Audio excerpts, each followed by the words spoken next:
Why? When it comes to dealing with narcissists, most spiritual leaders stay quiet, vague, or simply tell you to just pray and forgive. What if I told you there's a deeper truth they don't share? Truth that could set you free from the grip of a narcissist's manipulation. See, defeating a narcissist isn't about shouting louder, fighting harder, or trying to change them. It's about uncovering the spiritual secrets that narcissists don't want you to know, and that many leaders won't dare to reveal. Because once you see what's really happening, their power over you begins to crumble. In this video, I'm going to show you exactly why narcissists target your soul and how you can protect your spirit in ways no one has ever explained before. So stay with me until the very end, because what you'll hear today could change the way you see every battle you've ever faced. And if at any moment this message speaks to your spirit, I invite you to subscribe and share your story in the comments. I would love to hear how your journey connects with this truth. When most people talk about narcissistic abuse, they speak of it only in psychological terms: manipulation, gaslighting, control, emotional wounds that cut deep. And yes, all of that is true. But there is something deeper, something rarely spoken about, and it is the reason why so many remain trapped in cycles they can't explain. Narcissistic abuse is not just psychological, it is spiritual. This is the unspoken war, the battle that many leaders avoid mentioning because it forces people to look beyond the surface and face the unseen. See, when you are dealing with a narcissist, you are not just dealing with a difficult personality. You are wrestling with a force that feeds on your energy, a spirit that thrives when you doubt yourself, when you feel unworthy, when you begin to question your very identity. And that is why the damage feels so much heavier than words or actions. It's because it touches your spirit. Most leaders will tell you to forgive and keep moving, but they will not always prepare you for the reality that a narcissist's influence is designed to drain you until you forget who you are. They don't want to talk about it because it opens a door into the spiritual realm, and that's a place many are afraid to enter. But the truth is, if you don't understand the spiritual side of this war, you will always feel like you are fighting blind. The narcissist doesn't just argue with you. They plant lies in your heart, convincing you that you are powerless, convincing you that your voice doesn't matter, convincing you that you must shrink so they can shine. And yet, deep down, you sense that this is not just about two people disagreeing. You feel the weight of something darker, something that seeks to silence your light. That's why survivors of narcissistic abuse often describe it as if their very soul was being attacked. It's not just about control. It's about breaking the spirit. But here's the part no one tells you. The narcissist cannot touch your true essence. They can scratch at the surface. They can throw lies at you. They can drain your energy. But your spirit, your God-given spirit, remains untouchable. And once you realize that, the war begins to shift. The narcissist's greatest weapon is not their rage or charm. It is your ignorance of the spiritual fight. When you know the truth, their grip weakens. Suddenly, the mask they wear is no longer intimidating. Suddenly, the words they use lose their poison. Suddenly, you begin to rise because you see the battle for what it really is. And this is why this truth is rarely spoken. Because once you wake up to the unspoken war, you can no longer be controlled the same way again. The unseen becomes seen. The hidden becomes revealed, and the power that once held you begins to dissolve. Silence is a powerful thing. It can heal. It can comfort. But in the wrong place, it can also protect the very darkness it should expose. When it comes to narcissistic abuse, silence often works in the narcissist's favor. Many spiritual leaders, whether out of fear, lack of understanding, or the desire to avoid conflict, choose to remain quiet. They preach love, forgiveness, and turning the other cheek. But rarely do they address what happens when forgiveness becomes submission, or when love becomes a chain that keeps you bound to abuse. This silence, even if unintentional, creates the perfect shelter for narcissists to thrive. Victims sit in the pews, hearing messages that sound holy but feel heavy, and instead of finding freedom, they sink deeper into guilt. They are told to pray harder, to be more patient, to endure like a test of faith, while the narcissist hides behind a mask of charm and piety. And so the cycle repeats: abuse, guilt, silence, submission, because no one dares to call it out for what it truly is. The narcissist knows this, and in fact, they count on it. They know that if leaders remain silent, their behavior can continue unchecked. They know that if victims are shamed into silence, they will not reach for help. This is why so many people trapped in narcissistic relationships struggle in isolation. They believe something is wrong with them, when in reality, something is deeply wrong with the silence that surrounds them. But here's the deeper truth. Silence does not only protect the narcissist, it weakens the victim. When no one names what's happening, the victim begins to believe they are the problem. They question their faith, their strength, their worth. They shrink into themselves, while the narcissist grows bolder, feeding on the very quiet that should have been broken with truth. The absence of guidance, the refusal to confront, keeps the victim stuck in submission, thinking that suffering is spiritual and endurance is holy. But the silence is not holy, it is harmful. And the longer it lingers, the more power it gives to the narcissist's illusion. What most don't realize is that breaking silence is itself a spiritual act. Naming abuse, exposing manipulation, calling out deception. These are not acts of rebellion against faith. They are acts of alignment with truth. Light has always broken darkness, not silence. The narcissist fears exposure because their entire world is built on lies and masks. The moment silence is broken, the mask begins to crack, and their power begins to crumble. And that is why silence must be challenged. Not with rage, not with endless arguments, but with the courage to speak the truth out loud. Because as long as leaders avoid the subject, as long as victims are told to keep quiet, the narcissist remains protected. But when silence ends, healing begins. When people think of narcissists, they imagine anger, manipulation, gaslighting, or endless drama. And yes, those things are real, but they are not the narcissist's greatest weapon. The true weapon is far more subtle and far more dangerous. It is their ability to drain your spiritual energy, twist the truth until it no longer feels solid, and make you doubt your God-given identity. This is how they win battles, without ever raising their voice. They know that if they can tangle your mind and weaken your spirit, they don't have to fight you openly. You will fight yourself. This is why so many people in relationships with narcissists feel exhausted, confused, and lost. It's not just the arguments or the silent treatments. It's the slow erosion of who you are. A narcissist plants seeds of doubt, like a gardener tending poison, and over time those seeds grow into questions you never used to have. Am I overreacting? Am I really worth anything? Maybe it's my fault. That's the trap. Once you begin doubting your own worth, you begin handing over your power piece by piece. This isn't simply manipulation, it's spiritual theft. The narcissist isn't content to control your actions. They want to reshape your identity.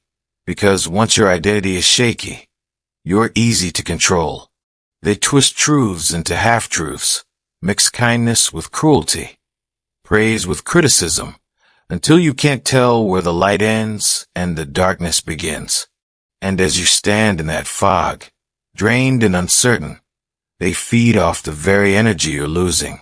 That's why you often feel empty after an encounter with a narcissist, like something precious has been taken from you. Because something has. Yet the good news, the truth they never want you to see, is that your core self, your true spirit, remains untouched. They can only drain what you give them access to. They cannot rewrite what God has already written into you. The moment you begin to see their tactics clearly, the spell starts to break. When you name the confusion loses its grip. When you anchor yourself in your true identity, their twisting of truth no longer sticks. This is why knowledge and awareness are so powerful in this fight, because the narcissist's real weapon only works in the dark. It needs secrecy, shame, and self-doubt to survive. The moment light shines on it, the weapon dulls, and their power begins to crumble. Understanding this shifts everything. You stop fighting their surface behaviors and start protecting your spirit, your energy, and your identity. And that is the first real step to freedom from their hold. Seeing the weapon for what it truly is, and realizing it cannot destroy the core of who you are. Awareness is the light that breaks through the fog. For so long, when you are under the influence of a narcissist, you live in a haze of confusion. Words don't match actions. Apologies feel hollow. Promises are broken. And yet you're told it's all in your head. That fog isn't accidental. It's part of the narcissist's design. As long as you remain blind to their tactics, they hold the power. But the moment you begin to see clearly, everything shifts. This is the hidden power of awareness. Once you truly see the narcissist for what they are, their grip begins to weaken, even before you take any outward action. It's not about exposing them publicly or confronting them with evidence. It's about the quiet, inner shift that happens when your spirit finally says, "I see you." In that instant, you stop feeding their illusion. You stop doubting your own instincts. You stop second-guessing the voice inside you that's been whispering all along that something isn't right. This inner recognition is not small. It's the first spiritual victory.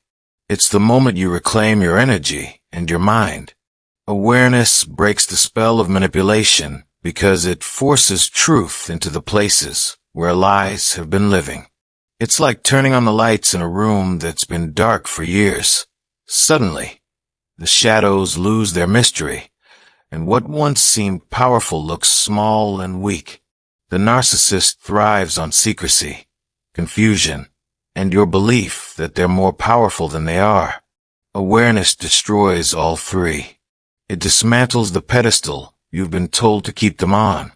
It reveals that their anger, their charm, their silent treatments, all of it, is a performance designed to control you, not proof of their strength. And once you see the performance, it's hard to unsee it. This is why awareness feels both painful and freeing at the same time. It hurts to realize how long you've been deceived, but it also brings an incredible sense of strength, because you finally understand the game you're in. And when you understand the game, you can stop playing by their rules. This is why spiritual growth and awareness go hand in hand. The more you anchor yourself in truth, your truth, God's truth, the harder it becomes for anyone to manipulate you. The narcissist loses their favorite weapon, your confusion. And without confusion, their power fades. This doesn't mean the battle is over, but it means you're no longer fighting blind. Awareness is the first door to freedom, the first break in the chains, and the first step toward healing. It is the moment your spirit stands up and says, "I will not be fooled anymore." That is the hidden power of awareness, and it is the beginning of victory. No matter how deeply a narcissist tries to reach into your life, no matter how much they twist your words, control your actions, or break your confidence, there is one place they can never enter, your spirit. Your soul does not belong to them, and it never will. This is the truth they can't touch, no matter how powerful they appear. They may steal your time, drain your energy, and try to rewrite your identity, but your spirit was not created by them, and therefore it cannot be owned by them. It belongs to God. It is sacred, untouchable, and eternal. This is what the narcissist fears the most, that deep down, you know this. Because once you realize that the very core of who you are is off limits, their power begins to crumble. They thrive on convincing you that you are nothing without them, that your value comes from their approval, that your future depends on their acceptance. But that's a lie. The truth is, your value existed before they came into your life, and it will remain long after they are gone. Your soul is not something that can be bought, bent, or broken. Even in your darkest moments, even when you feel crushed by their words, something inside you stays alive. That quiet inner voice that whispers, "I am more than this," is proof of your unbroken spirit. It is proof that they have not won. The narcissist may rage against it. They may punish you for it. They may try to silence it, but they cannot destroy it, because your spirit is not theirs to take. It is God's imprint on you, and no amount of manipulation can erase it. This is why, even in the midst of abuse, people describe feeling a strange sense of hope, a flicker of strength that won't die out. That flicker is your soul refusing to surrender. And when you begin to feed that light, when you protect it and nurture it, it grows stronger than their darkness. You begin to rise, not because the narcissist changed, but because you remembered who you really are. They cannot chain what God has set free. They cannot own what God has created.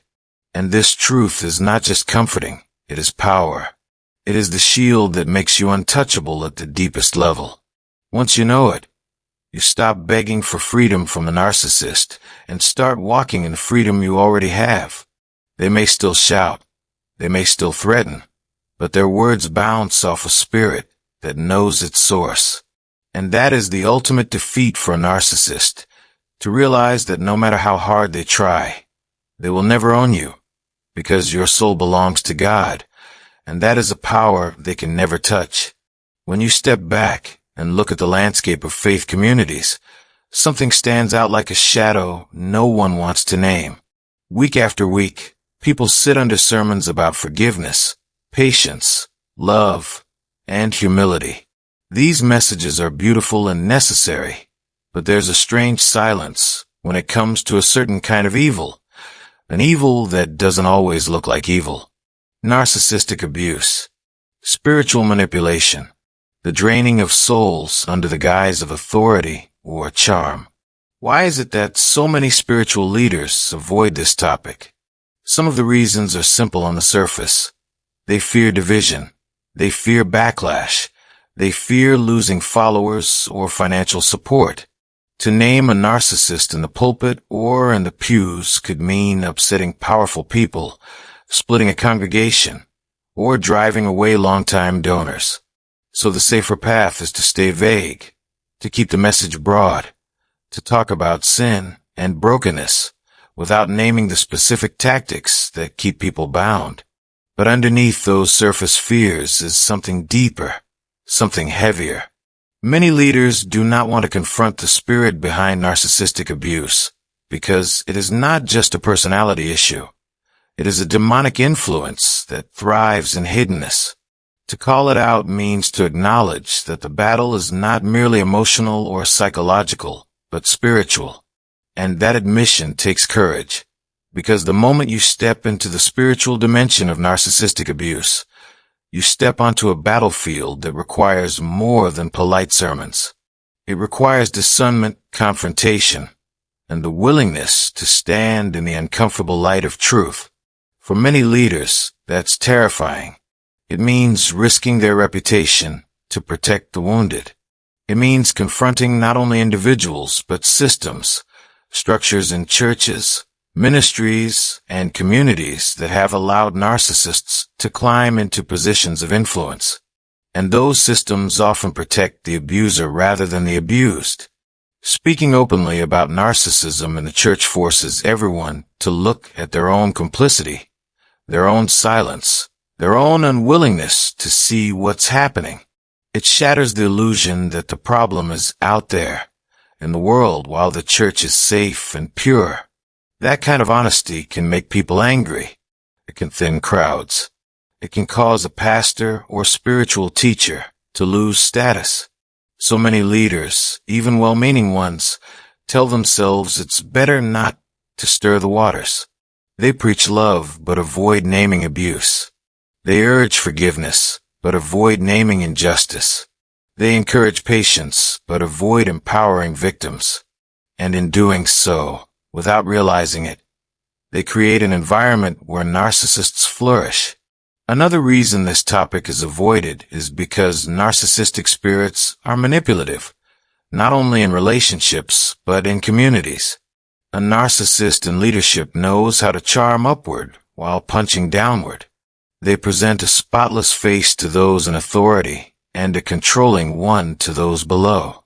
If a spiritual leader starts to question them, they can quickly turn the tables, accusing the leader of slander, division, or even spiritual rebellion.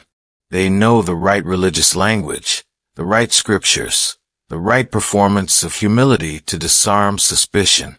To confront someone like that is draining, time-consuming, and can even result in lawsuits or public scandal.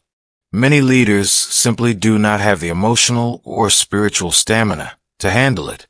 It feels easier to preach about generic love than to confront a smiling abuser who quotes scripture better than you do. There's also a deeper theological discomfort. To speak honestly about narcissism is to admit that evil does not always look like horns and fire. Sometimes it looks like a leader in a suit, a volunteer espouse, a friend who seems godly on the outside, but carries a predatory spirit within. That reality forces a shift in worldview, one that many leaders are not prepared for. Because once you acknowledge that demonic influence can operate through someone who looks righteous, you can no longer rely on appearances. You must discern spirits, and discernment requires prayer, fasting, and a willingness to stand alone if necessary. That's a heavy burden.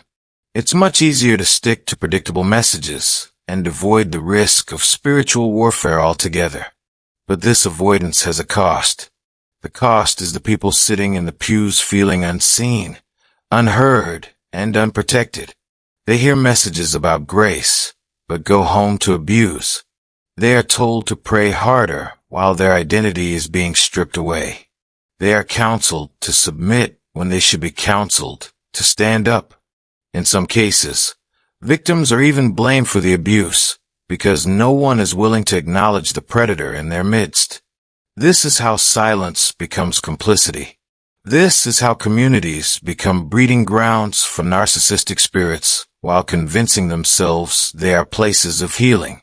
And yet, there's another layer of fear, the fear of losing the illusion of control.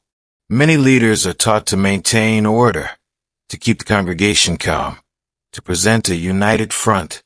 Talking about narcissism introduces complexity, tension, and uncertainty. It reveals that spiritual warfare is messy and cannot be solved with a three-point sermon. It reveals that victims may need boundaries, not more shame. It reveals that abusers may need exposure, not another platform. That's a disruption of the status quo, and disruption always feels dangerous to those who have built their identity on smooth leadership. Still, avoiding the topic does not make it disappear. In fact, it strengthens the very forces leaders are afraid of confronting. Narcissistic spirits thrive in silence, secrecy, and spiritual confusion. They use religious language as camouflage, turning scripture into a weapon, twisting the meaning of humility, love, and forgiveness to keep their victims bound. The only antidote is light, clear, courageous truth spoken out loud. The irony is that many leaders are called to be shepherds who protect their flock, but by avoiding the wolves among them, they leave the flock vulnerable. Confronting narcissistic abuse is not divisive, it is protective. It is not rebellion. It is alignment with God's heart for justice and freedom. And here lies the deeper challenge. To name narcissistic abuse publicly is to also face it privately. Leaders must examine themselves, their own motives, their own tendencies to manipulate or control. That self-reflection can be painful. It's much easier to point to vague, sin than to name the specific ways power can corrupt even the most religious spaces. But healing never comes through avoidance. It comes through honesty, courage, and a willingness to step into the light even if it costs you something. True spiritual leadership is not about keeping everyone comfortable. It's about protecting the vulnerable and exposing the counterfeit. This is why many spiritual leaders avoid the topic. Fear of division, fear of loss, fear of confrontation, fear of looking inside themselves. But at the heart of it all is the presence of a demonic spirit that thrives in hiddenness. It knows that as long as leaders keep their eyes shut, it can keep its grip. That's why the silence is so deadly, because it is not neutral. It is a shield for the very darkness it should be exposing. Yet the moment someone breaks that silence with truth, even if their voice shakes, the power begins to break. Darkness cannot withstand light forever. And every time a leader dares to name narcissistic abuse for what it is, they chip away at that hidden stronghold. That is what true shepherding looks like, not silence, but courage, not avoidance, but protection, not fear, but faith. And though it may cost them something, it also sets people free, and freedom is always worth the cost. A narcissist's power does not come from who they truly are. It comes from the mask they wear. Everything you see, the confidence, the charm, the perfect image, the carefully chosen words, is a performance built on lies. They build their illusion brick by brick, weaving together half-truths, exaggerated stories, and false humility to create a persona you will admire, fear, or depend on. It's not accidental. It's calculated. Their mask is their survival, and as long as you believe in it, they hold the power. This is why they fight so hard to maintain it, why they gaslight you when you question them, why they rage when you pull back the curtain. The mask is fragile, but the illusion is strong because it lives in your mind. As long as you accept their version of reality, they don't need to be honest. They don't even need to be consistent. They only need you to stay confused. And so, they mix kindness with cruelty, generosity with manipulation, apologies with excuses, until you can no longer tell where sincerity ends and deception begins. You may even find yourself defending them to others, repeating their stories, excusing their behavior, because the mask is convincing. It is designed to be. This is the trap of narcissistic abuse. You end up fighting a ghost, an image, a projection that is not real, while the true self of the narcissist hides safely behind the curtain, untouched and unaccountable. But here's the truth they don't want you to know. Masks only work in the dark. Illusions only survive when no one names them for what they are. The moment you bring light and truth into the situation, the spell begins to break. It doesn't happen because the narcissist changes. It happens because you change. When your eyes open to the pattern, the performance loses its magic. You start noticing the inconsistencies. You see how the timing of their kindness lines up perfectly with when they want something from you. You notice how their apologies never lead to real change. You recognize how their anger shows up when you start setting boundaries. And once you see it, you cannot unsee it. The mask starts to slip, not because they willingly remove it, but because you stop holding it up for them. Breaking the narcissist's illusion is less about confronting them and more about confronting the story you've been told. It's about taking back your perception. The narcissist depends on you to see them as larger than life, as special, as untouchable. They depend on your empathy to excuse their behavior, your confusion to keep you off balance, your silence to keep them safe. When you step into truth, you disrupt all three. You stop believing their exaggerated stories. You stop minimizing their harm. You stop explaining away their inconsistencies. And without your participation, their illusion begins to crumble. This is why awareness feels like waking up from a dream. Suddenly you see how much of what you accepted was never real. The admiration they demanded, the fear they cultivated, the control they exercised. All of it was built on a foundation of lies. And lies cannot hold once truth takes root. Light is the narcissist's greatest enemy. Not anger, not revenge, not even exposure in front of others, though that can happen too. It is light in your own mind, light in your own heart, light in your own spirit that breaks their power. This is why they try so hard to keep you doubting yourself. If they can keep you distracted with endless arguments, defensive explanations, or guilt trips, you'll never have the stillness to see clearly. But the moment you stand still, breathe, and really look, the pieces come together. You realize that the person you thought you knew never truly existed. They were a mask created to extract something from you. Your energy, your attention, your admiration, your obedience. This realization can feel like a loss, and in many ways it is. You grieve not only the narcissist you thought existed, but also the version of yourself that believed in them. Yet this grief is also the beginning of freedom, because here's the secret. You don't have to rip off the mask. You only have to stop believing in it. You don't have to fight them into honesty. You only have to stop treating their lies as truth. This shift is internal, but its effects are external. They will feel it when you no longer react to their provocations, when you no longer hang on their approval, when you no longer supply them with the attention that fuels their illusion. They may escalate for a time, rage, smear campaigns, silent treatments, but this is only proof that the illusion is weakening. Their power was never real. It was always borrowed from your belief. When you reclaim that belief, you reclaim yourself. And the most powerful part? Truth and light dissolve illusions instantly. Lies take time to build, but truth works like a spark in the dark. One moment of clarity can undo years of manipulation. One honest look can expose 1,000 masks. One inner decision, I see what you're doing, and I no longer consent to it, can shift the entire dynamic. This is not about becoming hard or bitter. It's about becoming clear. It's about returning to your true self, the self that can discern, the self that is anchored in reality, the self that knows its worth. Once you stand in that place, the narcissist's mask looks like what it always was: cheap fabric, weak glue, a costume designed to trick you into forgetting your power.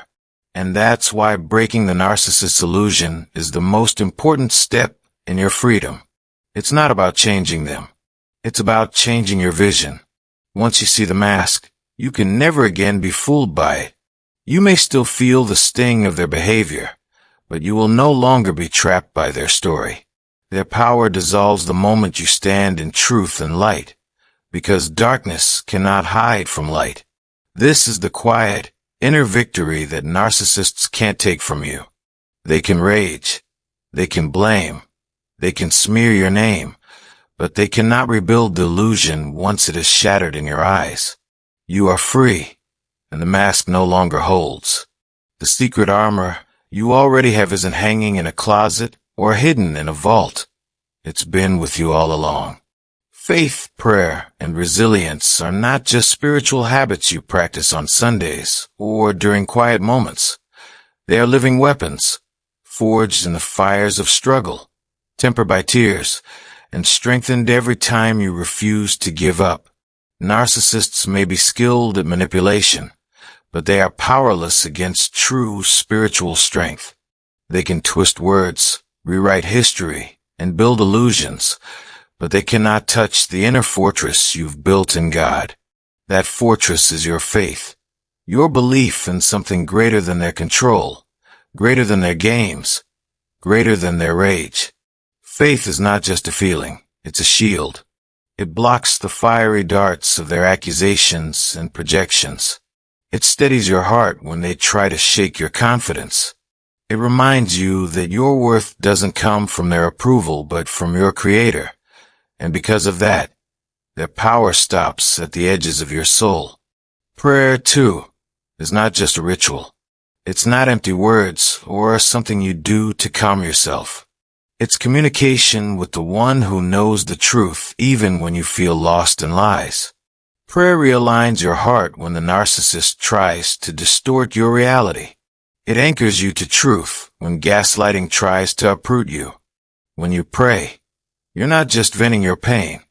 You're activating a spiritual defense system that narcissists can't infiltrate. They can monitor your phone calls.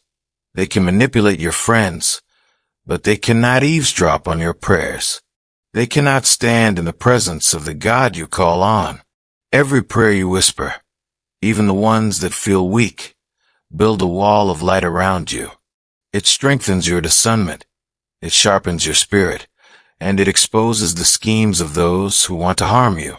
This is why many narcissists hate prayerful people. They sense a power they cannot control, a light they cannot dim. And then there's resilience, the quiet, steady force that keeps you standing long after they thought you would break. Resilience isn't loud. It doesn't always look like shouting or fighting back. Sometimes it looks like enduring without losing yourself. Sometimes it looks like walking away, even when every lie says you can't. Sometimes it's as simple as breathing, praying, and rising again the next morning with your integrity intact. Resilience is the part of you that refuses to give them your spirit, no matter how hard they push. It's the reason you're still here, reading these words, even after everything they tried to do. Narcissists feed on breaking others, but resilience starves them. It frustrates them because they cannot figure out why their tactics aren't working. They can take your time, your energy, your possessions, but they cannot take your will to stand, and that will is part of your armor. When faith, prayer, and resilience come together, you become untouchable, not because the attacks stop, but because they no longer land the same way. Their insults slide off your shield.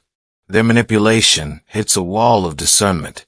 Their false stories collapse under the weight of your truth. You begin to see their patterns faster, respond slower, and walk away sooner. You stop trying to convince them of your worth, and instead root your worth in God. This is the kind of armor the Bible speaks of, the armor of God. It's not just a metaphor. It's real. It's practical. It's spiritual, mental, emotional protection that narcissists cannot penetrate. This armor works quietly but powerfully. Faith strengthens your mind, so you no longer accept lies. Prayer protects your heart so bitterness cannot take root. Resilience guards your soul, so despair cannot pull you down. Together, they create an atmosphere around you that narcissists cannot stand. They may still try to provoke you, but they will find themselves growing weaker, more frustrated, less effective. Because your armor doesn't just protect you, it reveals them. The brighter your faith, the more their darkness shows. The deeper your prayer, the more their schemes unravel. The stronger your resilience, the clearer their weakness becomes. This is why spiritual warfare is not fought with shouting matches or revenge campaigns. It's fought quietly, consistently, and powerfully in the spirit. You don't have to scream to be strong. You don't have to prove yourself to anyone.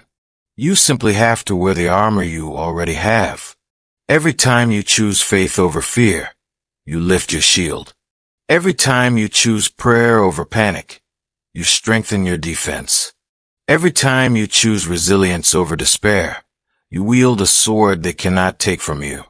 And understand this, your armor is not just for survival, it's for transformation.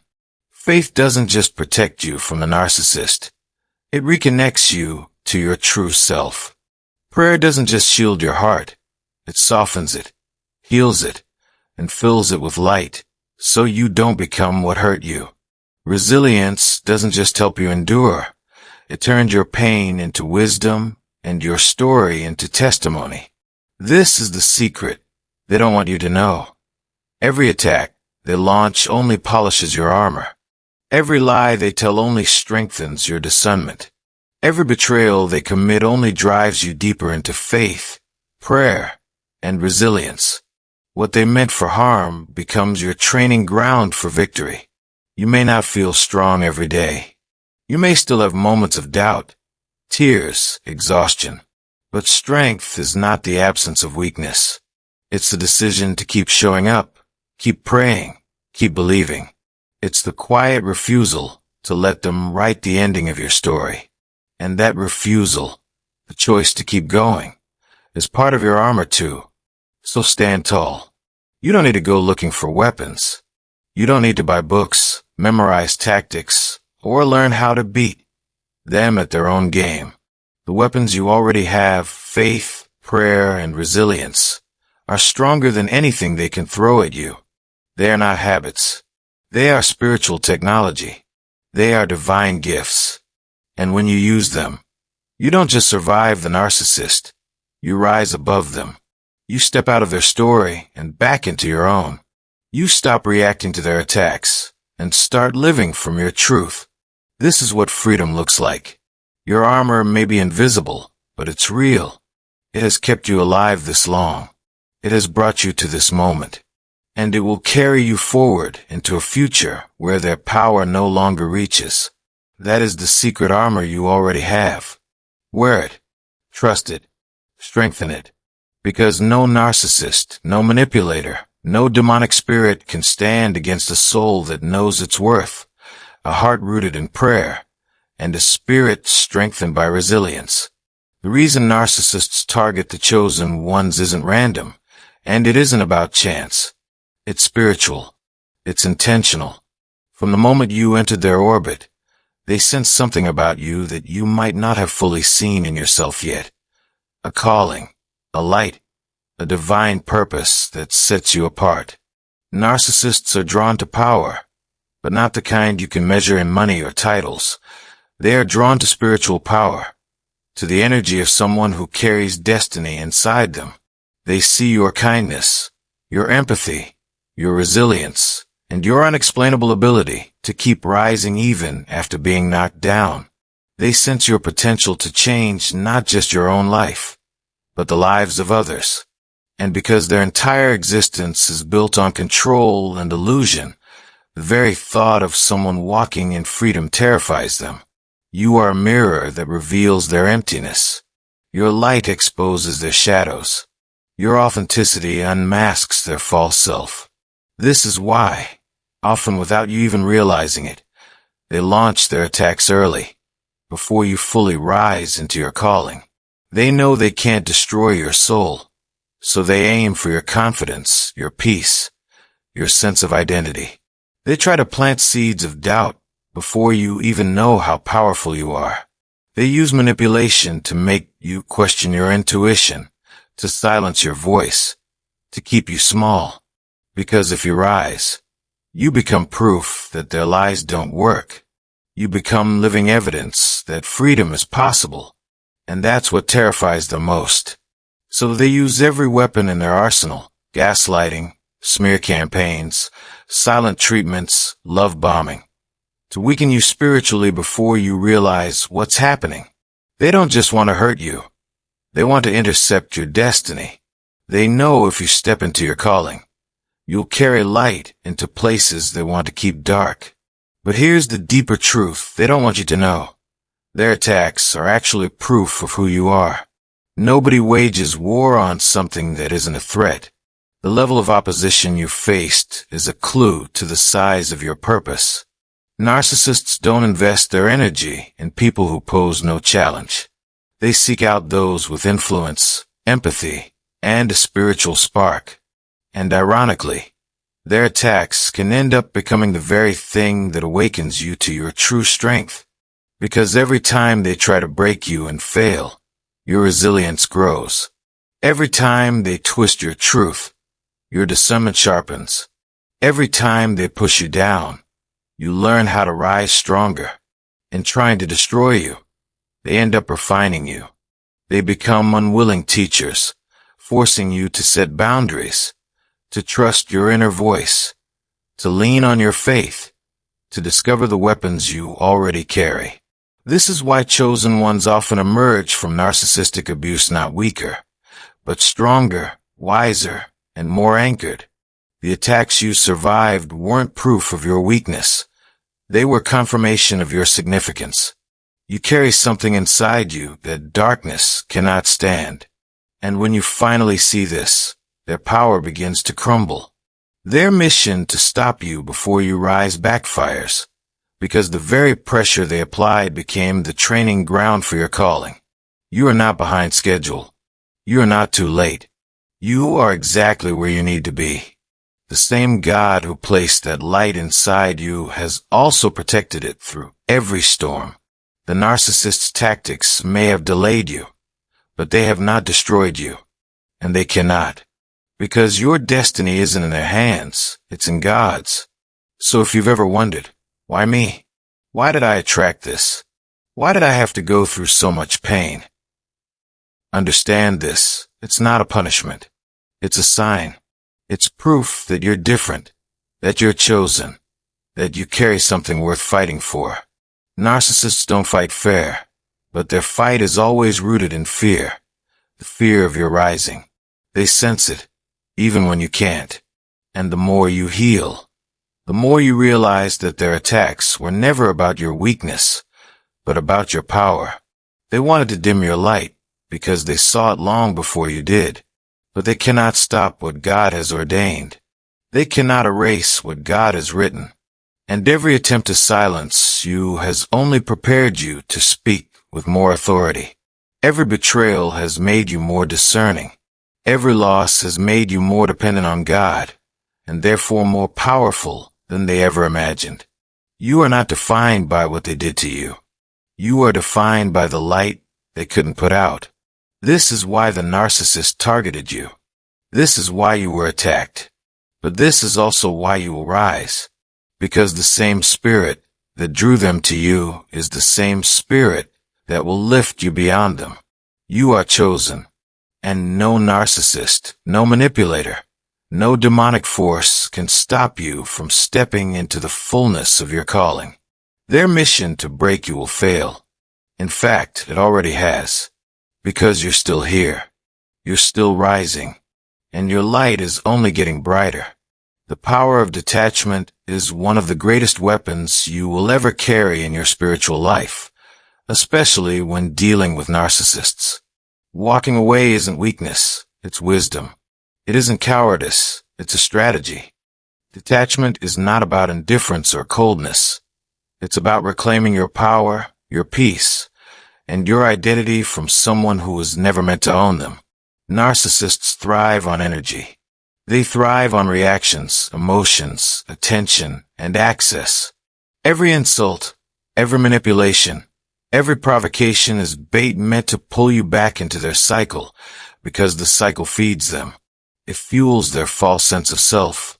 It reinforces their illusion of control, and it keeps you tethered to their world. But when you detach, when you stop feeding them the very energy they crave, their power begins to crumble. It's like oxygen to a fire. Once you cut off the supply, the flames start to die. Detachment is spiritual strategy because it isn't just physical distance. It's emotional and spiritual distance. You may have to live near them, work near them, or even co-parent with them. But detachment means they no longer own your inner world. Their words no longer dictate your worth. Their moods no longer control your peace. Their games no longer set the pace of your life. This is how you starve the demonic spirit behind narcissism. You stop being a source of fuel. You stop being the mirror that props up their false self. You refuse to engage in arguments designed to confuse you. You step out of the dance. And when you do, they feel it immediately. They feel the shift. They sense that the hook they once had in you is slipping, and that terrifies them because it exposes the truth. Their power was never real. It only existed as long as you kept giving it to them. Detachment requires courage because everything in you has been conditioned to respond. Narcissists train you to react.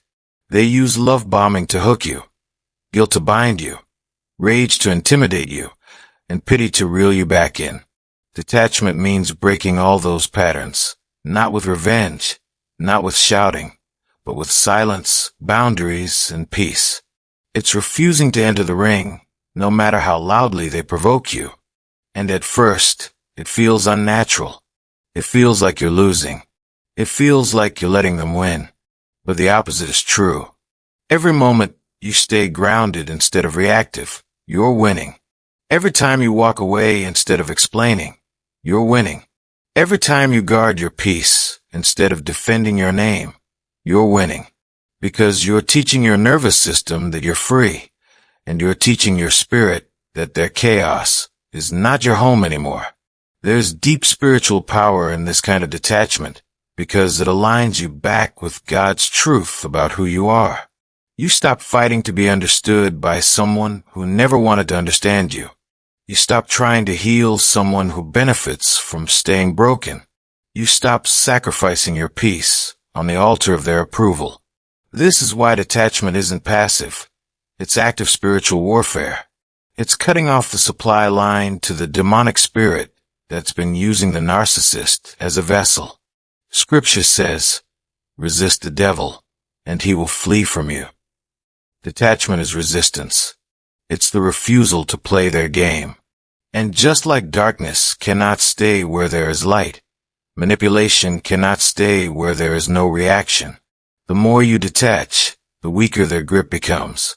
The weaker their grip becomes, the more clearly you see your own power. Over time, detachment becomes not just a tactic, but a transformation. You begin to feel your energy return. You start to hear your own thoughts again. You remember what peace feels like. Your discernment sharpens. Your self-worth strengthens. The fog lifts. And you realize that you're not just surviving without them. You're thriving. This is the power of separation. It doesn't just protect you from the narcissist. It restores you to yourself. It's a spiritual reset button. It's God's way of drawing you out of a battlefield that was never yours to begin with. Some people will misunderstand your detachment. They'll call you cold, selfish, unkind. They won't see the years of abuse, the sleepless nights, the tears that led to this decision. But you will know the truth. Detachment isn't about hating them. It's about loving yourself enough to stop bleeding for someone who enjoys watching you bleed. It's about acknowledging that staying engaged only feeds the very spirit you're trying to defeat. And once you see this clearly, you realize that walking away was never weakness. It was the strongest, most strategic move you could make. There comes a moment in every battle with a narcissist when human strength runs out, when your tears feel endless, and your prayers sound more like groans than words. You've tried to reason with them, tried to forgive them, tried to endure their endless cycles of lies and manipulation. You've bent until you thought you would break, and still, they pressed harder, convinced that their control over you was absolute. But here's the truth. No narcissist, no manipulator, no demonic spirit has the final say over a chosen one's life. Because at the very moment they believe they're winning, when they stand smug in their false power, that's when God steps in. Divine justice is not always immediate, but it is inevitable. God's timing is deliberate. He allows the games to play out long enough for the mask to slip, long enough for the truth to rise, and long enough for the narcissist's own actions to build the very trap that will expose them. When God steps in, the tables turn in ways that no human effort could orchestrate. Lies begin to unravel. Secrets come to light. Those who once believed the narcissist's charm start to see the cracks in the mask. And it doesn't take your striving. It takes God's timing. Scripture says, "Be still and know that I am God." That stillness isn't passivity. It's trust. It's understanding that you don't have to chase justice, because justice belongs to Him. You don't have to expose every lie, because truth has a way of breaking through all by itself. Narcissists build their power on deception, but deception cannot stand forever in the presence of truth. Eventually, light exposes darkness, and when that moment comes, it humbles even the proudest spirit. God's justice is not always loud or dramatic. Sometimes it's quiet and precise. The very things the narcissist used against you begin to backfire. The manipulation that once fooled others begins to look obvious. The relationships they used to isolate you suddenly shift, and people start to see what you've endured. The false confidence they wore like armor turns into exposure, shame, and loss. There comes a moment in every chosen one's life when the pain finally begins to make sense. The sleepless nights, the confusion, the tears you thought would never end. All of it, as unbearable as it felt, was never meant to destroy you. It was meant to shape you. Because chosen ones do not just survive narcissists. They rise higher, stronger, and more aligned with their divine destiny than they ever imagined. And this, right here, is your victory story. You see, narcissists operate with one mission: to break your spirit before it can rise into its full calling. They sense something about you that even you might not fully recognize: your light, your resilience, your connection to God's purpose. And so, they attack the very core of your being. They twist truth into lies. They cloak manipulation in charm. They make you question your own worth, all to keep you in a cycle of fear and control. But what they don't realize is this: every attempt they make to break you becomes the very fire that refines you. Think back to the moments when you felt most broken. Didn't something within you still whisper, "Keep going"? That was your spirit refusing to bow. That was God's presence inside you, carrying you even when your own strength was gone. And the more the narcissist tried to suffocate your light, the more that inner flame grew. This is why chosen ones cannot be destroyed.